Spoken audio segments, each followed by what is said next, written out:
Seja bem-vindo. Favelas. Talvez você viva em uma ou conheça alguém que vive. São milhões de brasileiros enfrentando o abandono todos os dias. Crianças brincam ao lado de esgoto a céu aberto. Famílias constroem seus lares com o que têm, mesmo que isso signifique viver sob risco constante. O medo, a falta de oportunidades, a ausência de dignidade, tudo isso virou rotina. Mas não deveria ser. Isso é uma crise humanitária, e não podemos mais fingir que não está acontecendo. Essas pessoas merecem respeito, merecem segurança, merecem um futuro. Precisamos mudar. Precisamos lutar por um lugar digno, onde possamos viver com orgulho e esperança. Hoje, o único grupo político que trata essa questão com seriedade é o MBL. Eles estão dispostos a agir. Renan Santos falou sobre isso com coragem e clareza. Vamos ouvir o que ele tem a dizer. Como a nós brasileiros não foi dada a chance de sonhar com coisas muito grandiosas. A gente que está falando aqui como o Brasil está concorrendo com a China e com a Índia nos respectivos programas espaciais. Veja, nos anos 80, meus amigos, o programa espacial brasileiro era mais avançado do que o deles. Os chineses vieram aqui e se inspiraram no programa espacial brasileiro. Hoje, assim, eles têm programa espacial e eles vão concorrer com a turma do Elon Musk. Fato. Nós tentamos construir ferrovias hoje no Brasil. Na verdade, a gente pede ajuda para chinês para fazer ferrovia. Deu merda, né? Então, uma das perguntas que um cara mandou aqui no chat foi o seguinte: mas Renan, haverá um programa de urbanizar a favela? Meus amigos, a China urbanizou coisa na casa das centenas de milhões de pessoas. Nós precisamos gerar espaço de investimento e capacidade produtiva na geração de habitação para gerar habitação para essas pessoas que vivem em favelas, sim. É inaceitável a existência de um lugar chamado favela. Eu vou pedir, Riso, tenta achar, eu cheguei a te mandar, não sei se apagou a conversa, um vídeo de um cara que foi numa favela em Diadema. Um cara postou um vídeo de uma favela em Diadema que tem um paredão. Quem viu esse vídeo? Porque a imagem, assim, é uma imagem do inferno, cara. Como é que pode?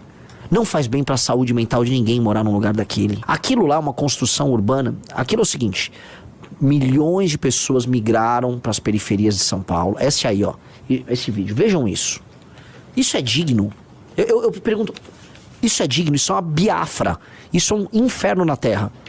Dá o play. Liga o áudio. Esse paredão, velho.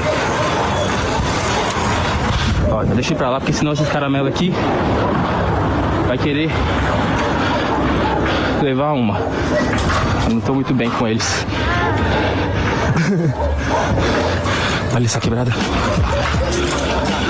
Olha o rio, olha o riachinho que passa ali no meio.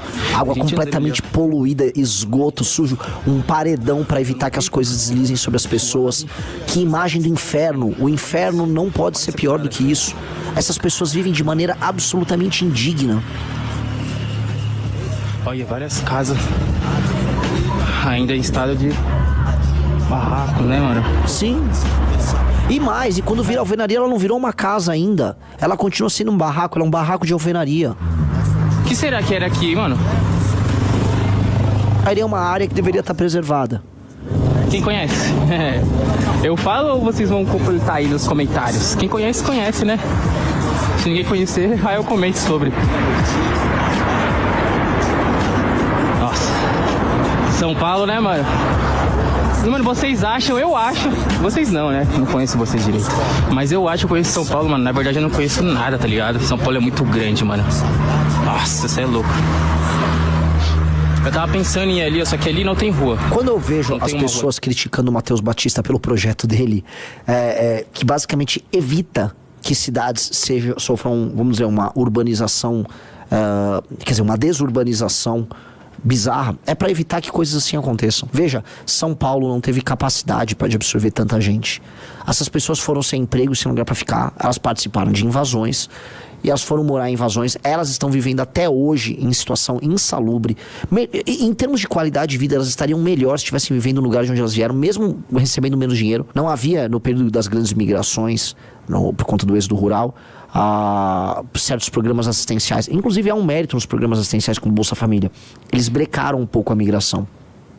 Isto aí É uma indignidade. Essas pessoas vivem de maneira indigna. É necessário. O Estado brasileiro vai ter que falar assim, chega de gastar tanto com custeio absurdo e chegou a hora da gente pensar em investimento. Nós temos 30 anos para urbanizar isso tudo. Não é possível que o Estado brasileiro e a iniciativa privada não consiga urbanizar isso. A gente não está falando em fazer 200 milhões de habitações. Nós não somos a China. A gente está falando em readequar algumas habitações e outras tantas derrubar e fazer prédio. Derrubar e fazer prédio. Não, isto aí não dá. Isso aí não dá. O pessoal fora que ainda polui. Lógico que polui. Agora vocês têm que entender. Políticos dos mais diversos, especialmente do PT e do Centrão, em São Paulo, participaram dessas invasões e transformaram essas pessoas em estoque de voto para elas comprarem. Essas pessoas são estoque de voto. E naturalmente aí, estão em Diadema, todas reféns do PCC. O que deve ter de bica de droga aí não tá no gibi. O que deve ter de desmanche de carro e lugar para receptação de roubo não tá no gibi. O que deve ter de morador que vive com medo não tá no gibi. Agora tente imaginar as doenças parasitárias que aquelas pessoas perto daquele córrego que passa ali no meio. A imagem não tá na tela, né, Riso? Eu tô falando da imagem e você não põe imagem. Tem que ficar a imagem na tela, Riso. Eu passei, tem que pôr a imagem na tela. As pessoas entendeu? Tenta imaginar essas pessoas desse meião, onde tem essa caixa d'água azul. Tenta imaginar as doenças que elas estão suscetíveis, o cheiro. Você acha que essas pessoas vivem com alguma dignidade? Essas pessoas vivem como animais. Isto é uma bizarrice. E pense que isso é a regra das periferias das grandes cidades. Isso não é exceção. Eu estou falando aí que vai ter que haver um programa habitacional no Brasil nos próximos 30 anos, tá? Na casa, sabe, pra gente produzir pelo menos moradia para pelo menos 30 milhões de pessoas. A maior parte das periferias do Brasil é composta de barracos ou casas inadequadas. É muita gente. É muita gente. É muita gente. É um troço... A gente não tem ideia. Isso existe, tá? Isso existe. E ninguém tem coragem. Os estados e municípios não dispõem de meios de ação para resolver isso. E aí, uma pessoa que vive num lugar feio e desumano, ela vai levar isso para os outros aspectos da vida dela. É muito difícil você ter uma pessoa que não vai sair daí, que não esteja revoltada consigo mesmo e com o mundo ao redor dela. É muito triste, muito triste, muito triste. Isso é horrível, cara. Isso é horrível. Tá? Só que é isso. Assim, um presidente da República sério vai ter que construir uma agenda geracional que acabe com isso. E, definitivamente, políticas públicas que venham acompanhadas de sanção para os gestores. Aí o que você quer dizer com isso? Eu quero dizer o seguinte: vai ter prazo, e se o gestor público não cumprir, o gestor público tem que ficar inelegível. Não é possível que um gestor público tenha um prazo e tenha um orçamento para cumprir uma obra e ele não entregue a obra e aí votam nele de novo. Aí votam nele de novo. Não pode votar, ficou inelegível. Ou cumpre ou fica inelegível. Edgar falou, não tem como fazer isso em 4 anos? Não tem. Eliminar as favelas do Brasil definitivamente não é uma coisa para 4 anos. Temos que botar aqui um horizonte de 25 anos. 30 anos. É muita coisa. É muita coisa. É muita coisa. Mas entendam, você muda a arquitetura, muda a dinâmica. Imagina essa pessoa vivendo num prédio que seja humilde, simples, com árvores, com uma rua, com uma escola bem instalada, com polícia, com praça, com espaço de lazer. A relação dessa pessoa com o mundo ao redor dela muda completamente. O Igor falou, é muita coisa, mas meia dúzia de incentivos corretos, esse Brasil muda muito em 4 anos. Eu tenho certeza disso. Basta ver, olha só, o que vem acontecendo em países como El Salvador e Argentina. Para não ficar preso nesses 2 exemplos que a direita gosta, né? Vamos falar do que o Vietnã vem fazendo, falando de um país comunista. Vamos falar da China, vamos falar... Gente, vamos pegar tudo que a gente puder copiar da China e vamos copiar. Funcionou. Tudo que a gente puder copiar da China, vamos copiar. Ó, o Alexandre Ribeiro falou, sou engenheiro civil e especialista em estruturas metálicas, ou seja, obras rápidas. Precisamos de construções industrializadas para atender essa galera de forma rápida. Contem comigo. Alexandre, com certeza. Com certeza. É um absurdo que as construções no Brasil sejam tão lentas. É steel frame, temos que erguer prédio em escala industrial. Erguer prédio e casa em escala industrial. Urbanizar em escala industrial. Não é possível que as coisas tenham nos termos que hoje se dão.